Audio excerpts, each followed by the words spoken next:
Hey everyone, and welcome back to another World of Warcraft video. Today we are going to be talking about the end of Legion. So, if you're interested in seeing the story unfold naturally and you're invested in those characters, switch away now. This video is for those of us who are more interested in the broad picture of where the universe is going and what it could mean for the future, and are less interested in Blizzard's literal in-game storytelling. So, here be spoilers, you've been warned. Now, this is based off data-mined dialogue from various different NPCs and scenarios on the PTR. It's mostly the type of dialogue that an NPC says while voice acting is playing, so I think it's pretty much what we're going to see in the patch, and this does include the dialogue that happens in the various boss fights of the raid. Now, this is of course subject to change, and the point of today's video is the fun in talking about where the universe is going and how things wrap up. So let's begin with the source of the Legion's hordes of demons. Their ability to resurrect after death is actually, as it turns out, because the Legion had been using the power of the World Soul in Argus to basically resurrect them. Now, this does contradict previous lore, which suggested that this was connected to the Twisting Nether and was something that would happen even before Sargeras actually formed the Legion. So, a bit of a strange contradiction, but bearing that in mind, let's talk about what happens with the Titan Pantheon, Sargeras, and of course, the new Titan, Argus, or Titan World Soul. Well, we enter Antorus, the Burning Throne, and we eventually find the soul of Aenar. She has managed to hide out for all of these years, but she has been found, so we presumably have to keep her safe, and then aid her in saving really, the rest of the Titans. Agrimar has already fallen fully under Sargeras' sway, and the other ones are at great risk, but we eventually do free the Pantheon. Everyone decides that the only course of action to prevent Sargeras from using Argus to fuel his infinite army is to have the Titans perform a ritual to unbind them, basically destroy Argus, and this can only be done from the seat of the Pantheon. So we travel there and we begin the ritual. At some point, it seems like Sargeras himself appears, with Illidan commenting that basically all is lost. Now remember that the Pantheon are shadows of their former power, and we're just still a bunch of mortals, so Sargeras could probably swat the whole lot of us like a fly. In the end, there was only one way out of this situation. The Titans would basically be using the very last of Argus to bind them all within the seat of the Pantheon. Illidan decides to hop in as well, leaving him imprisoned there indefinitely. So with his final sacrifice given, Illidan is gone for now. The old Pantheon, Sargeras, and Illidan are on ice. They are ready to be brought back whenever a future story requires them, but for now, they are locked within the seat of the Pantheon, trapped there. Aman'Thul leaves us with some simple advice: to return home and defend the final Titan. Azeroth is still the most powerful of them all, and she cannot fall to the Void. Now, throughout the events on Argus, the Void threat is alluded to quite a few times. Illidan also knew about the Void, as covered in his novel. He knows that the Legion are not the ultimate threat. Before the events of the Burning Crusade, he ended up meeting a Naru Prime who warned him that the Void were the true threat, so it has been woven throughout the lore. Now, our actions technically here, they do not end the Legion, but they do end the Burning Crusade. Without their ability to resurrect, the demon numbers are limited. Most of their leadership has been wiped out, likely only leaving scattered pockets of resistance across the galaxy. And this really ends the fundamental threat that we've been dealing with for quite some time with World of Warcraft. After 3 failed invasions of Azeroth, the Legion's crusade is finally over.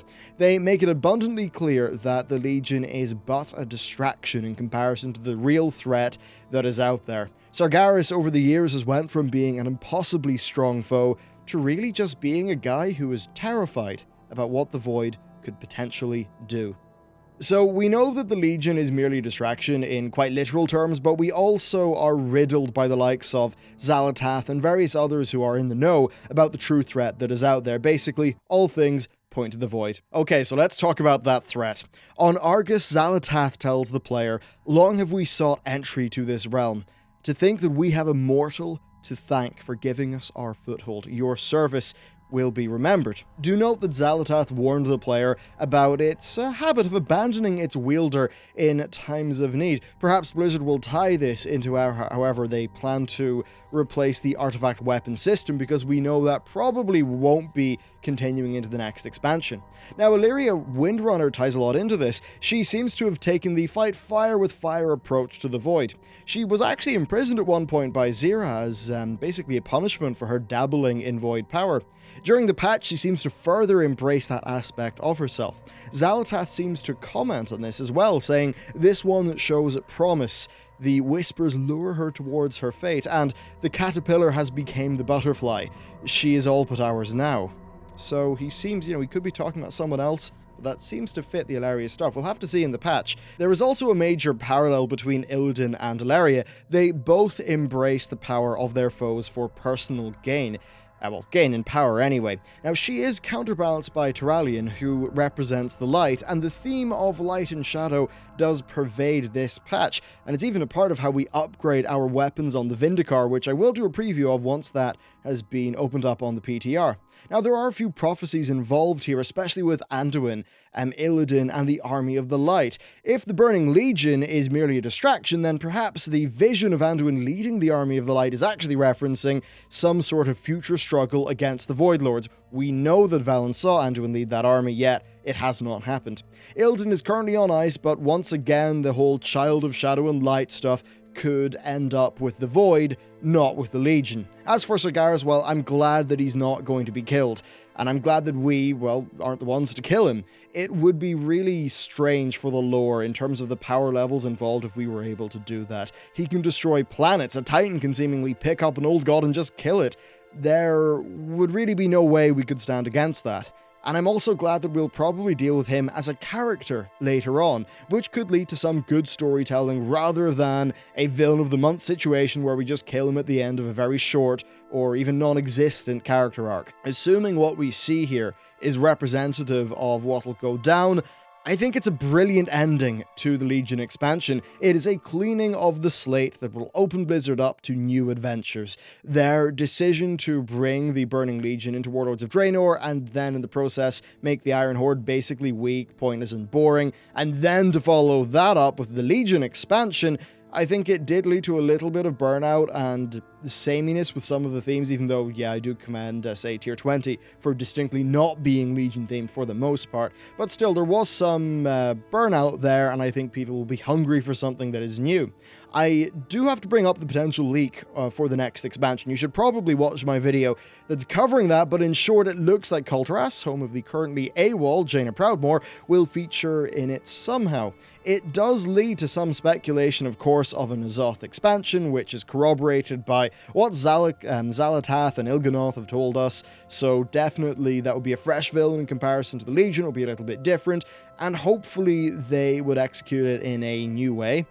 Also, adding Illyria and Turalyon back into the story was a great move. I really like how they've began to make more people, kind of like Khadgar, like more important as characters. Now, I do think they did frankly, a terrible job of storytelling in the Legion leveling. It was so disjointed and, I think quite pointless.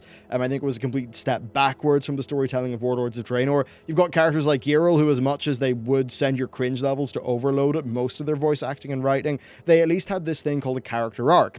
Now, I know that the idea of a character arc seems to be some really advanced stuff for Blizzard. They struggle at storytelling, but I would like to see the next expansion have some characters that, will, actually do something with them rather than just have them say something vaguely edgy in a patch trailer and then tell jokes and world quest dialogue. Legion did feel very sparse in some areas. Now, I know I'm sounding really harsh there, but when you just look back at the Legion leveling, I think it's pretty damn weak narratively. Now, what's funny is if you look at patch 7.3, you see that Warlords of Draenor styled storytelling come back with Illyria and Turalyon. It actually does feel like you're going on an adventure with these characters and things are happening to them, which is great, and I really hope they continue doing that in the next expansion. So overall, if this is all the case, then I'm really happy with the direction that it takes us in. The thread has ended, and a chapter of the Warcraft story has concluded. They have left themselves quite open for the future, while also hinting at lots of really quite interesting plot threads. We will, of course, have to wait until presumably next BlizzCon to see what the next chapter holds, but overall, I think patch 7.3 is looking to be an absolute treat. We've got some really badass, cool lore stuff going on here that's just I think does something very good for the Warcraft universe as a whole, and lets us move on. So thank you very much for watching this video, and a special thank you to everyone over on Patreon. Their help has allowed me to bring on a video editor full time, which means that essentially